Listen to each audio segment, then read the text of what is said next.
북한이 해외에 파견하는 식당 접대원들. 이 자리는 수백 대 1의 치열한 경쟁을 뚫어야만 갈 수 있어서 북한 여성들 사이에서는 꿈의 직장이라고도 불립니다. 그런데 참 이상합니다. 그렇게 어렵게 꿈에 그리던 일터에 도착한 날 가장 먼저 해야 하는 일이 바로 자기 여권을 남에게 건네는 일입니다.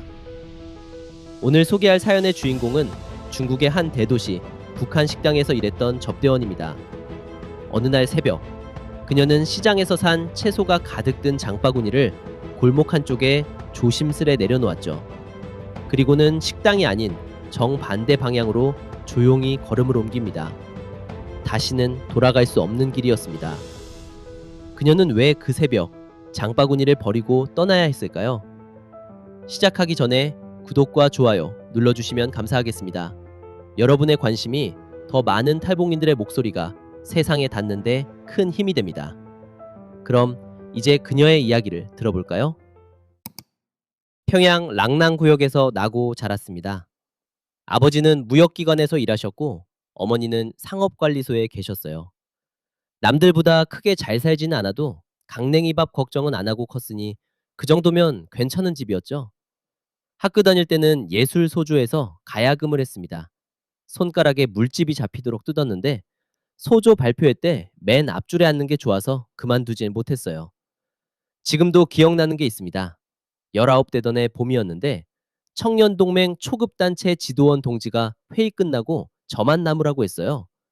무슨 잘못을 했나 싶어 손끝이 차가워졌습니다. 그런데 잘못이 아니었어요. 동무, 해외 식당 접대원 모집이 나왔는데 내가 동무를 올리려고 하오. 가야금한 게 눈에 들었던 모양입니다. 집에 와서 말씀드리니 어머니가 밥주걱을 든 채로 한참 서 계셨어요. 좋아서 그러신 건지 무서워서 그러신 건지 그때는 구분이 안 갔습니다. 심사라는 걸 받으러 갔습니다. 넓은 방에 처녀들이 20명 넘게 줄을 섰는데 심사원들이 한 명씩 앞으로 불러냈어요. 키를 재고 얼굴을 좌우로 돌려보게 하고 웃어보라고도 했습니다. 이까지 보여 웃었더니 옆 심사원이 수첩에 뭘 적었어요. 이가 고르다는 것도 점수가 드는 세상이 있다는 걸 그날 알았습니다. 노래 한 소절을 시켜서 배운 대로 불렀는데 목소리가 떨려서 끄듬이 갈라졌어요. 떨어졌구나 했는데 며칠 뒤 통과 통지가 왔습니다. 그 다음이 신원조사였어요. 보안원이 집에 다녀갔다는 얘기가 들렸고 이웃집에도 가서 우리 식구에 대해 물었다고 하더군요. 3대를 거슬러 본다고 했습니다. 어머니는 밤에 아버지한테 낮은 소리로 외가 쪽 누구 얘기를 하셨는데 저더러는 들은 척도 하지 말라고 하셨죠. 그 몇 주 동안 집안 공기가 이상했습니다. 밥상에서 아버지가 자꾸 헛기침을 하셨고 어머니는 별것 아닌 일에 저를 나무라셨어요. 통지가 오고 나서야 두 분 다 밥을 제대로 드셨습니다. 훈련은 생각보다 길고 지독했어요. 노래, 악기, 상 차리는 법, 손님 앞에서 웃는 법까지 배웠습니다. 웃는 것도 배우는 겁니다. 입꼬리를 어디까지 올리는지, 이가 몇 개 보여야 하는지, 거울 앞에 줄지어 서서 몇 시간씩 연습했어요. 웃음이 모자라면 벌로 서서 밥을 먹었습니다. 중국말도 기초는 익혔고요. 밥값 계산하고 인사하는 정도였지만 자기 전에 이불 속에서 단어를 외우다 잠들곤 했습니다. 같이 훈련받던 동무 중에 노래를 제일 잘하는 애가 있었습니다. 다들 걔는 무조건 뽑힌다고 했어요. 밤에 화장실에서 우는 걸 한번 봤는데 물으니 어머니가 편찮으시다고만 했습니다. 그런데 어느 날 아침 그 자리가 비어 있었어요. 지도원 동지는 아무 말이 없었고 우리도 묻지 않았습니다. 나중에 건너들으니 친척 중에 문제 있는 사람이 나왔다고 하더군요. 그날 밤에는 다들 이불 속에서 조용했습니다. 제 순서가 아니라는 게 미안하면서도 솔직히 다리가 풀릴 만큼 안도가 됐어요. 떠나기 전 마지막으로 보위부 강연회가 있었습니다. 강연자가 1시간 넘게 말했는데 요지는 하나였어요. 남조선 것들과는 눈도 마주치지 말라. 외국 단체가 접근하면 즉시 보고하라. 문제를 일으키면 본인만 끝나는 게 아니라는 말도 했습니다. 가족 얘기였죠. 그 말을 들으면서도 저와는 상관없는 경고라고 생각했어요. 열심히 일해서 돈 벌어오면 되는 거 아닌가? 그게 전부였으니까요. 출발 전날 어머니가 장마당에서 새 내복을 사오셨습니다. 아버지는 말없이 담배만 태우시다가 자기 전에 딱 한마디 하셨어요. 남의 나라에서는 입이 반이다. 말을 줄여라. 그때는 그 말이 무슨 뜻인지 몰랐습니다. 순안공항에서 어머니가 미숫가루 봉지를 가방에 쑤셔 넣어 주셨어요. 몸 간수 잘하라는 말만 3번을 하셨습니다. 비행기가 뜨는데 창밖으로 대동강이 실처럼 가늘어졌어요. 그 강이 그렇게 작아 보이는 건 처음이었습니다. 옆자리 인솔자가 자료나 보라고 해서 고개를 숙였지만 눈은 자꾸 창문 쪽으로 갔어요.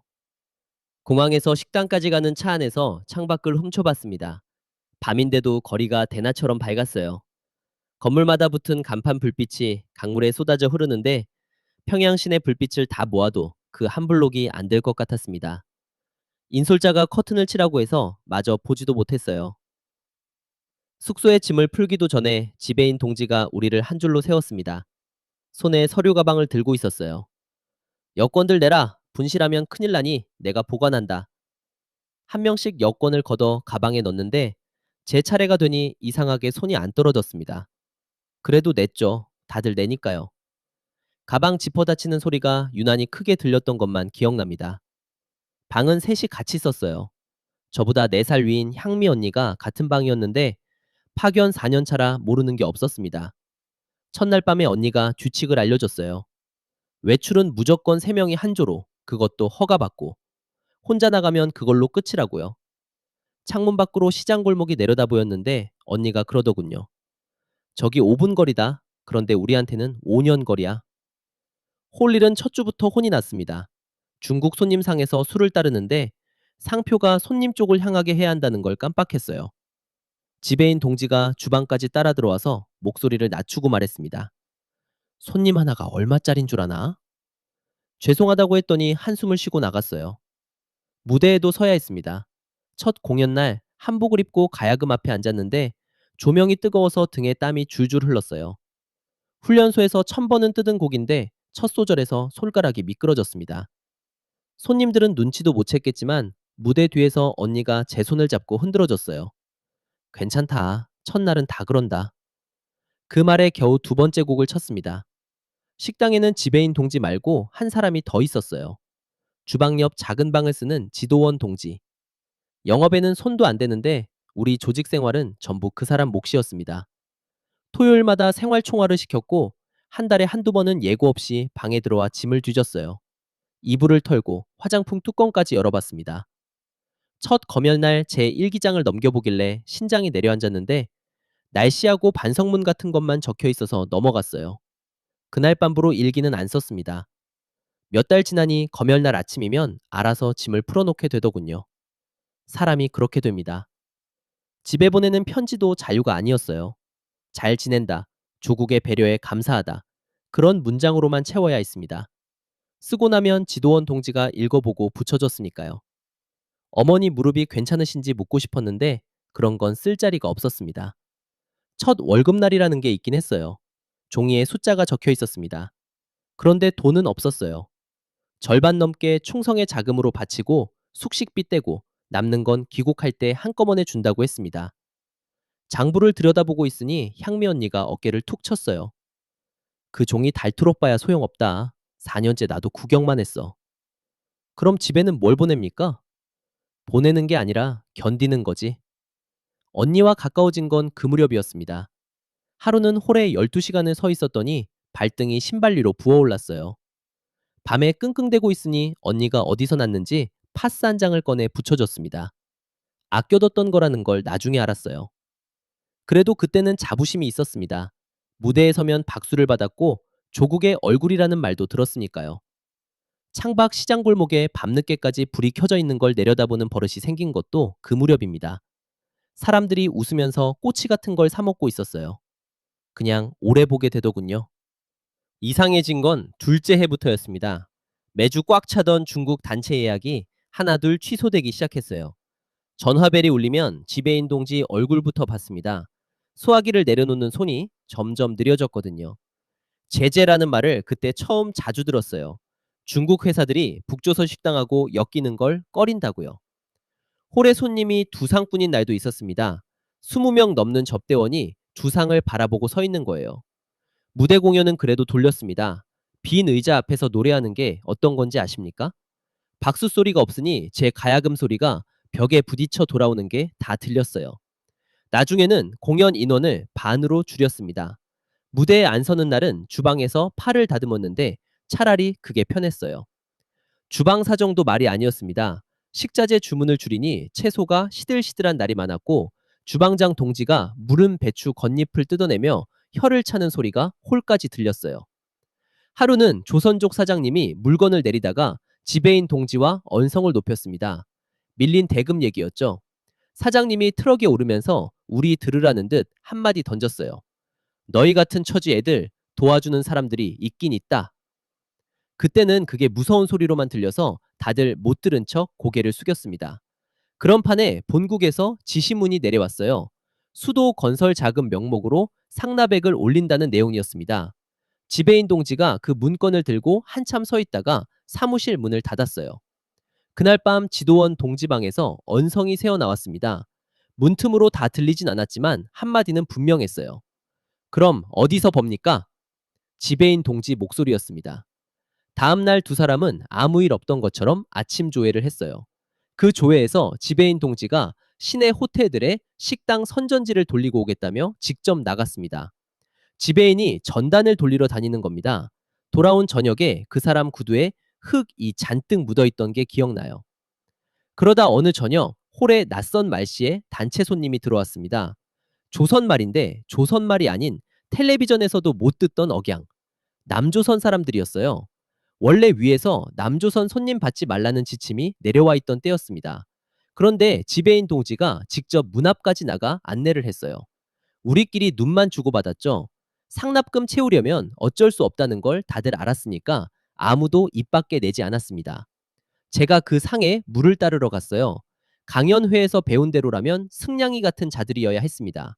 그런데 한 아주머니가 제 손을 보더니 아이고 고생이 많네요 하는 겁니다. 그러면서 상 밑으로 지폐를 슬쩍 밀어요. 받으면 안 되는 거라 두 손을 뒤로 뺐더니 미안하다며 오히려 당황하시더군요. 승냥이가 미안하다는 말을 합니까? 주방으로 돌아오는데 쟁반 위 물컵이 달그락거렸습니다. 그 뒤로도 남조선 손님이 몇 번 더 왔어요. 한 번은 양복 입은 남자가 계산대에서 명함을 내밀며 노래가 좋았다고 연락처를 물었습니다. 지배인 동지가 웃는 낯으로 막아서면서 저더러 주방에 들어가라고 눈짓했어요. 들어가면서 등 뒤로 들었습니다. 우리 동무들은 그런 거 안 합니다. 그날 밤 생활총화에서 저는 자아 비판을 해야 했어요. 제가 뭘 잘못했는지 지금도 모르겠는데 그냥 시선 처리가 방정하지 못했다고 했습니다. 그 사람들이 계산하고 나가면서 저희끼리 하는 말이 들렸어요. 여기 아가씨들 월급은 제대로 받으려나? 지나가는 말이었을 겁니다. 그런데 그 한마디가 그날 밤 이불 속까지 따라왔어요. 월급. 장부에만 있는 그 숫자가 자꾸 떠올라서 벽 쪽으로 돌아 누웠다가 천장을 봤다가 했습니다. 옆자리 향미 언니는 그날따라 일찍 잠든 것 같았는데 지금 생각하면 그것도 아니었죠. 새벽 2시쯤이었을 겁니다. 목이 말라 깼는데 언니 이불이 희미하게 밝았어요. 숨소리도 잠든 사람 것이 아니었고요. 처음에는 못 본 척 돌아 누웠습니다. 그런데 소리가 새어나왔어요. 아주 작게 줄인 사람 말소리. 조선말인데 낮에 홀에서 들은 그 억양이었습니다. 언니가 손전화를 갖고 있다는 것 자체가 큰일이었어요.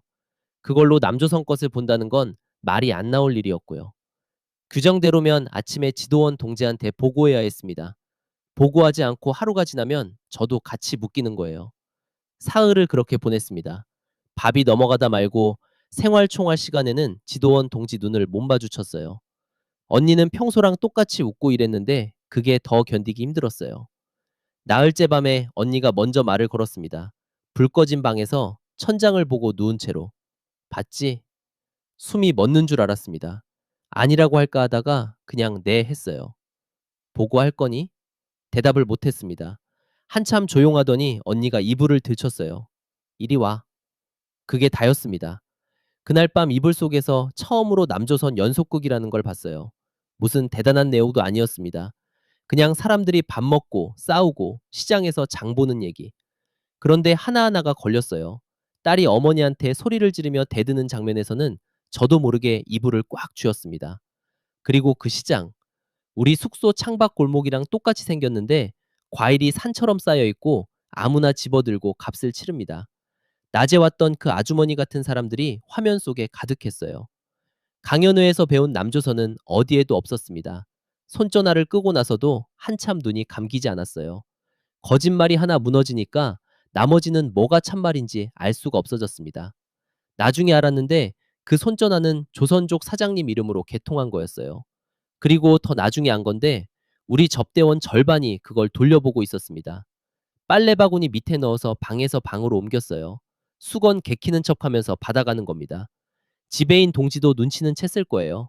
다만 손님도 없는 판에 애들 사기까지 꺾으면 무대가 안 돌아가니 모르는 척 했겠죠. 그 무렵 본국에서 접대원 하나가 새로 왔습니다. 인사성 바르고 일도 잘했는데 이상하게 다들 그의 앞에서는 입이 무거워졌어요. 생활 총화 때 남의 발언을 수첩에 적는 걸 봤다는 애도 있었고요. 하루는 그 애가 빨래를 걷다가 지나가듯 물었습니다. 언니는 남조선 노래 들어본 적 있어요? 애들이 듣는다던데. 얼굴은 웃고 있는데 눈이 웃지 않았어요. 못 들어봤다고 그런 걸 왜 듣냐고 했더니 그렇죠? 하고 갔습니다. 그날 밤 언니한테 말했더니 언니 낯빛이 변했어요. 끈아풀이라는 말이 방마다 돌았고 이불 속 불빛이 켜지는 날이 눈에 띄게 줄었습니다. 그날 아침 점호에 두 자리가 비었습니다. 옆방 동무 둘. 이불은 개켜 있는데 사람이 없었어요. 지배인 동지 얼굴이 하얘지더니 우리더러 홀 준비나 하라고 하고 지도원 동지랑 사무실로 들어갔습니다. 문이 닫혔는데도 복도까지 공기가 무거웠어요. 이상한 건 그 와중에도 식당 문은 열었다는 겁니다. 점심 손님 상에 국을 나르고 웃으며 인사하고 쟁반을 든 손은 움직이는데 머리는 온통 그 빈 이불 두 채가 있었어요. 손님이 냉면 그릇을 가리키며 뭐라 하는데 세 번을 되물었습니다. 점심때쯤 전화가 왔어요. 공안이었습니다. 새벽에 시 외곽에서 그 둘이 탄 차가 사고가 났다고. 크게 다치진 않았는데 조사를 받다가 일이 커졌어요. 차가 그 시간에 그 방향으로 갈 이유가 없었으니까요. 짐 가방까지 실려 있었다고 들었습니다. 도망치다 잡힌 거예요. 이틀 뒤에 둘이 돌아왔습니다. 지도원 동지가 데리고 들어오는데 한 명은 팔에 붕대를 감았고 둘 다 고개를 못 들었어요. 그 길로 지도원 동지 방에서 조사가 시작됐습니다. 우리는 홀에서 일하면서 그 방 문만 쳐다봤죠. 밥때가 되면 제가 그 방에 상을 날랐는데 문이 열리는 몇 초 사이로 보이는 건 벽을 보고 앉은 등 두 개뿐이었습니다. 국그릇을 내려놓는데 손이 떨려서 국물이 넘쳤어요. 지도원 동지가 나가라고 손짓했습니다. 저녁에 소문이 돌았어요. 한 명 손전화에서 남조선 영상이 나왔다고. 그 소문이 돋날 밤 언니가 자다 말고 일어났습니다. 어디 가느냐고 물으니 대답 대신 제 손을 끌었어요. 불 꺼진 주방이었습니다.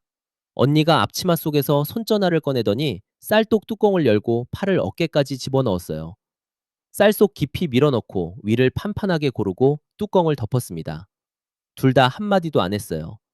방으로 돌아오는 복도에서 언니가 딱 한 번 뒤를 돌아봤는데 그 얼굴을 지금도 잊지 못합니다.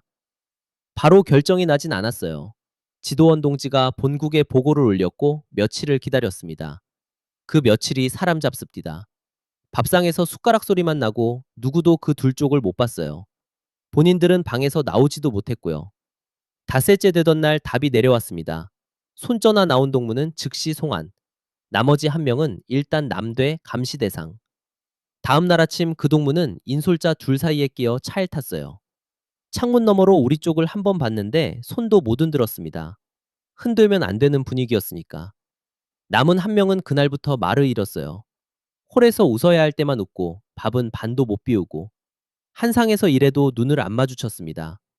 차가 떠나자마자 전원 짐수색이 시작됐어요. 예고 없이 방마다. 지도원 동지가 우리 방 이불을 뜯다시피 털고 요 밑을 들추고 가야금 울림통 속까지 손전등을 비췄습니다. 저는 벽에 붙어서서 발가락에만 힘을 줬어요. 주방 검열 차례가 됐을 때는 숨쉬는 법을 잊은 것 같았는데 쌀독은 뚜껑만 열어보고 지나갔어요. 쌀을 퍼내볼 생각까지는 못했던 거죠. 수색이 끝나고 복도를 지나는데 새로운 그 접대원이 지도원 동지 방 앞에 서 있는 게 보였습니다. 손에 든 수첩에 뭔가 적고 있었어요. 눈이 마주쳤는데 그 애가 먼저 웃었습니다. 그 웃음이 훈련소에서 배운 웃음이랑 똑같아서 등이 서늘했어요. 일주일쯤 지나 지배인 동지가 전원을 홀에 모았습니다. 손에 문건을 들고 있었는데 읽는 목소리가 평소보다 낮았어요. 본국 방침이다. 이 식당 인원 전원 소환, 교체한다. 다음 달 안으로 들어간다. 전원. 그 두 글자에 홀이 조용해졌습니다. 그런데 잠깐이었어요. 어린 동무 몇은 눈이 반짝반짝해졌습니다. 몇 년 만에 어머니를 보는 거니까요. 그날 저녁부터 방마다 귀국 선물 얘기가 돌았습니다. 시장 구매조에 끼워달라. 부모님 신발을 사야 한다. 그런 말들이요. 그날 밤 세탁장에서 향미 언니와 둘이 됐습니다. 빨래 짜는 소리에 목소리를 묻고 언니가 먼저 말했어요. 너 얼굴에 다 씌어 있다. 언니는 괜찮습니까? 괜찮은 사람이 어디 있니? 언니가 빨래를 비틀었습니다. 물이 뚝뚝 떨어졌어요. 들어가면 나는 못 나온다. 그런데 그날 밤 이후로 서로 무슨 생각을 하는지는 알았어요. 먼저 움직인 건 언니였습니다. 식자재 들어오는 날 조선족 사장님이 배추 상자를 내리는데 언니가 거들면서 몇 마디를 섞었어요. 무슨 말이 오갔는지 그 자리에서는 몰랐습니다. 그날 밤 언니가 속삭였어요. 사장님이 그러더라. 다음 구매조 때 자기 가게로 오라고. 그런데 구매조 명단이 문제였습니다. 소환 준비로 외출이 더 빡빡해져서 시장에는 정해진 애들만 나갔어요. 언니가 주방장 동지한테 김치 담글 배추는 자기가 눈으로 봐야 한다고 며칠을 우겼습니다. 4년차 고참이 그렇게까지 말하니 주방장 동지가 명단에 넣어줬어요. 저는 언니가 짐꾼으로 붙여달라고 해서 따라 붙었습니다. 시장에서 채소 고르는 척 하다가 사장님 가게 뒷방으로 들어갔어요. 전화 한 통이 기다리고 있었습니다. 낮은 목소리의 남자였어요. 조선말을 했습니다. 둘이라고 들었습니다. 갈 길이 멉니다. 차로 며칠, 그 다음은 걸어서 강을 넘습니다. 밤에만 움직입니다. 할 수 있겠습니까? 강이라는 말에 언니 손이 제 손을 잡았습니다. 할 수 있냐는 질문에 제가 뭐라고 했는지 정확히 기억이 안 나요. 한다고 했겠죠? 돈 얘기도 나왔습니다. 지금은 없고 남조선에 가서 정착금 나오면 갚는 조건. 그쪽에서는 익숙한 일인 듯 담담했어요. 날짜는 그쪽이 정했습니다. 귀국 사흘 전, 새벽, 구매조 나가는 날. 그날부터 결행일까지가 제일 길었습니다. 저도 남들처럼 귀국 준비를 하는 척 했어요. 시장에서 아버지 드릴 담배 한 보루를 샀습니다. 가져가지도 못할 걸 알면서요. 안 사면 이상하니까 샀는데 계산하면서 목이 메어 혼났습니다. 마지막 무대에도 섰어요. 소환전 고별 공연 같은 게 됐는데 마지막 음을 누르고 손을 떼는데 손끝이 한참 줄 위에 남아 있었어요. 위기도 한 번 있었습니다. 그 새로운 애가 복도에서 저를 세우더니 물었어요. 언니, 요즘 기분이 좋아 보여요? 집에 가는 게 그렇게 좋아요? 웃으면서 대답했습니다. 그럼 어머니 본 지가 몇 년인데. 훈련소에서 배운 그 웃음을 그때만큼 고맙게 써먹은 적이 없어요. 그 애가 고개를 갸웃하고 지나갔습니다. 방에 돌아와서 한참 손이 펴져지지 않았어요. 새벽 5시. 시장은 이미 붐볐습니다. 구매조는 저희 둘에 주방 동무 하나까지 셋. 두부가게 앞에 줄이 길었는데 언니가 그 동무한테 줄을 서 있으라고 하고 우리는 배추를 보고 오겠다고 했어요. 그 동무가 고개를 끄덕이는데 미안해서 눈을 못 봤습니다. 우리가 사라지면 제일 먼저 추궁당할 사람이었으니까요. 모퉁이를 돌자마자 언니가 제 팔을 당겼습니다. 배추가 든 장바구니를 골목 어귀에 내려놓았어요. 사장님 가게 뒷문으로 빠져서 골목 3개를 지나니 회색 승용차가 서 있었습니다. 운전석 남자가 고개만 까딱했어요. 차가 출발하고 시내를 빠져나가는데 사거리마다 서 있는 공안 제복이 전부 우리를 보는 것 같았습니다. 실제로는 아무도 안 봤겠죠? 검문이 한 번 있긴 했어요. 앞 유리 너머로 제복이 다가오는 게 보이는데 운전사가 뒤도 안 돌아보고 말했습니다. 자는 척. 언니 무릎에 엎드렸어요.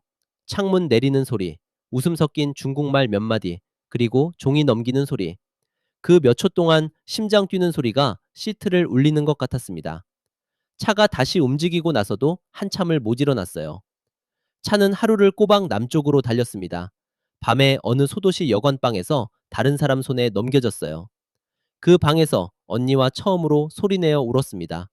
울음이 나온 게 아니라 참았던 게 그제야 터진 거였어요. 언니가 울면서도 제 입을 손으로 막았습니다. 옆방에 들리면 안 되니까. 입을 막힌 채로 우는 게 어떤 건지 겪어보지 않으면 모릅니다. 이튿날부터는 낡은 승합차였어요. 안에 우리 말고도 여자 둘이 더 있었는데 서로 아무것도 묻지 않았습니다. 눈만 봐도 같은 처지라는 걸 알았으니까요. 사흘째던가 국도 휴게소에서 일이 있었습니다. 화장실을 다녀오는데 뒤에서 조선말이 들렸어요. 억양이 우리 쪽이었습니다. 무역 일꾼처럼 보이는 남자 둘이 담배를 피우고 있었어요. 언니가 제 손목을 잡고 그대로 걸음만 옮겼습니다. 빨라지지도 느려지지도 않게. 차에 타고 문이 닫힌 다음에야 언니 손이 떨리고 있는 걸 봤어요. 남자들은 그냥 지나가는 사람들이었을 겁니다. 그런데 그때 우리한테는 조선말 자체가 흉기였어요. 국경 마을에는 밤에 닿았습니다. 안내인이 바뀌었어요. 산 사람처럼 검게 탄 남자였는데 말이 짧았습니다. 달지면 간다. 소리내면 다 죽는다. 옷을 갈아입으라고 어두운 색 바지와 웃옷을 던져줬어요. 갈아입은 옷은 태운다고 걷어갔습니다. 신도 벗기고 발에 맞지도 않는 헝겊신을 줬는데 물에서 안 벗겨진다고요. 풀숲에 몇 시간을 엎드려 있었습니다. 모기가 목이고 발목이고 뜯는데 손도 못 올렸어요. 멀리서 개 짖는 소리가 날 때마다 안내인이 손을 들었고 우리는 숨을 죽였습니다. 새벽에 강가로 내려갔어요. 생각보다 폭이 좁았는데 물이 가슴까지 왔습니다. 언니와 손목을 서로 묶고 들어갔어요. 발이 바닥에서 뜨는 순간이 두 번 있었는데 두 번째에 물을 먹었습니다. 언니가 제 팔을 끌어당겼고 건너편 진흙에 무릎을 박고 나서야 숨을 쉬었어요. 뒤를 돌아봤는데 강 건너나 이쪽이나 똑같이 캄캄했습니다. 그런데 발밑 흙이 다른 나라 흙이라는 겁니다. 라오스 구간은 걷고 숨고 또 걸었습니다. 현지 공안 초소를 피해 밤 산길로만 다녔어요. 헝겊신이 이틀 만에 터져서 발톱 두 개가 빠졌는데 아픈 줄도 몰랐습니다. 낮에는 헛강 같은 데서 자고 주먹밥 하나로 하루를 버텼어요. 며칠 뒤 국경을 하나 더 넘어 태국 땅에서 안내인이 처음으로 웃으며 말했습니다. 이제 잡혀도 됩니다. 여기서는 잡혀야 갑니다. 무슨 뜻인지 그때는 어리둥절했는데 태국에서는 우리를 북으로 돌려보내지 않는다는 거였죠. 관계기관에 인계되고 조사받고 기다렸습니다. 담당자 앞에서 언니가 먼저 말했어요. 우리는 조선에서 왔습니다. 남조선으로 가겠습니다. 그 말을 하는 언니 목소리가 4년을 무대에서 노래한 사람 목소리답지 않게 갈라져 있었습니다. 인천공항에 내렸을 때 제일 먼저 놀란 건 우습게도 냄새였습니다. 공항에서 빵 굽는 냄새가 났어요. 그 다음은 안내방송. 같은 조선말인데 억양이 연속극에서 듣던 그대로라 화면 속으로 걸어 들어온 기분이었습니다. 곧바로 조사가 시작됐어요. 언니와는 분리됐습니다. 몇 주 동안 같은 질문을 몇 번씩 받았어요. 어디 출신인지, 식당 구조가 어땠는지, 상납은 어떻게 올라갔는지, 위장에서 온 사람을 걸러내는 절차라고 했습니다. 처음에는 억울했어요. 목숨 걸고 왔는데 못 믿는구나 싶어서요. 그런데 언니 소식을 물어도 안 알려주는 게 제일 힘들었습니다. 벽 하나 너머에 있는지, 다른 건물인지도 몰랐으니까요. 조사관이 어느 날 물을 따라주면서 고생하셨습니다 하는데 그 말에 갑자기 눈물이 쏟아져서 저도 놀랐어요. 고생했다는 말을 그때 처음 들어봤던 것 같습니다. 하나원에서 언니와 다시 만났어요. 식당에서 배식줄에 서 있는데 누가 뒤에서 식판으로 제 등을 툭 쳤습니다. 돌아보니 언니가 서 있었어요. 둘 다 아무 말 못하고 식판만 든 채 웃었습니다. 그날 점심 반찬이 뭐였는지는 기억 안 나는데 언니 맞은편에 앉아 먹었다는 것만 기억나요. 하나원에서는 은행 가는 법, 버스 카드 찍는 법 같은 걸 배웠습니다. 처음 마트에 갔던 실습날, 과일 매대 앞에서 걸음이 멈췄어요. 이불 속에서 본 그 화면이 눈앞에 있었습니다. 귤을 하나 집었다 놓았다 하는데 직원이 맛보세요 하며 조각을 내밀더군요. 맛보라는 말이 그렇게 이상하게 들릴 수가 없었어요. 수료하고 언니와는 다른 지역으로 배정됐습니다. 버스 터미널에서 헤어지는데 언니가 제 점퍼 지퍼를 목까지 올려주면서 그랬어요. 울지 마라. 이제는 전화하면 되잖니. 맞는 말이었습니다. 이제는 손전화를 이불 속에 숨길 필요가 없었으니까요. 그런데도 버스가 보이지 않을 때까지 서 있었습니다. 일자리는 생각보다 쉽게 구해지지 않았어요. 면접에서 말투 때문에 몇 번 떨어졌습니다. 어디서 왔냐고 묻길래 사실대로 말했더니 표정이 바뀌는 게 보였어요. 그러다 어느 식당 사장님이 주방 보조로 써줬습니다. 일만 잘하면 됐지 뭐. 그 한마디에 넙죽 절이라도 하고 싶었어요. 한 달 뒤 통장에 월급이 찍혔습니다. 숫자를 보고 계산을 해봤어요. 중국에서 장부에만 적히던 그 월급으로 치면 몇 년치였습니다. 종이가 아니라 진짜 돈이 제 이름 통장에요. 퇴근길 은행 기계 앞에서 잔액 조회를 3번 했습니다. 뒷사람이 헛기침을 해서야 비켰어요. 그 첫 월급으로 언니한테 파스 한 상자를 붙였습니다. 언니가 전화로 한참 웃다가 끝에는 조용해졌어요. 다 좋기만 한 건 아니었습니다. 브로커를 통해 평양집에 소식을 넣어보려 했는데 2번 다 닿지 못했어요. 한 번은 돈만 날렸고 한 번은 위험하다고 중간에 끊겼습니다. 부모님이 조사를 받으셨는지 무사하신지 지금도 모릅니다. 아버지가 하신 말씀이 자꾸 생각나요. 남의 나라에서는 입이 반이라던. 그 말대로 입을 줄이고 살았는데 결국 이렇게 입을 열고 있네요. 북조선에서 저는 웃는 법을 배웠습니다. 입꼬리 각도까지 배워서 시키는 대로 웃었어요. 지금은 식당에서 손님이 국물 맛있다고 한마디 하면 그냥 웃음이 나옵니다. 배운 웃음이 아니라요. 이런 게 많습니다. 부모님 소식도, 고향 땅도, 어쩌면 평생 못 찾을지도 모르죠. 그래도 지금 제일 소중한 게 뭐냐고 물으시면 거창한 거 아닙니다. 아침에 눈 떠서 오늘 뭘 할지 제가 정하는 것. 그거 하나입니다. 웃으라고 배우며 살았는데 이제야 웃고 삽니다. 오늘 사연 여러분은 어떻게 들으셨나요? 한때 꿈의 직장으로 불렸던 곳에서 여권도 월급도 웃음마저도 자신의 것이 아니었던 한 접대원의 이야기를 전해드렸습니다. 그녀가 새벽 시장에 내려놓은 건 작은 장바구니 하나일 수도 있지만 어쩌면 남의 뜻대로 살아온 자신의 지난 시간 모두였을지도 모릅니다. 이 이야기가 마음에 와닿았다면 구독과 좋아요도 눌러주세요. 여러분이 남겨주신 소중한 댓글 하나하나가 다음 사연을 전하는 분들에게 큰 힘이 됩니다. 다음 이야기로 또 인사드리겠습니다.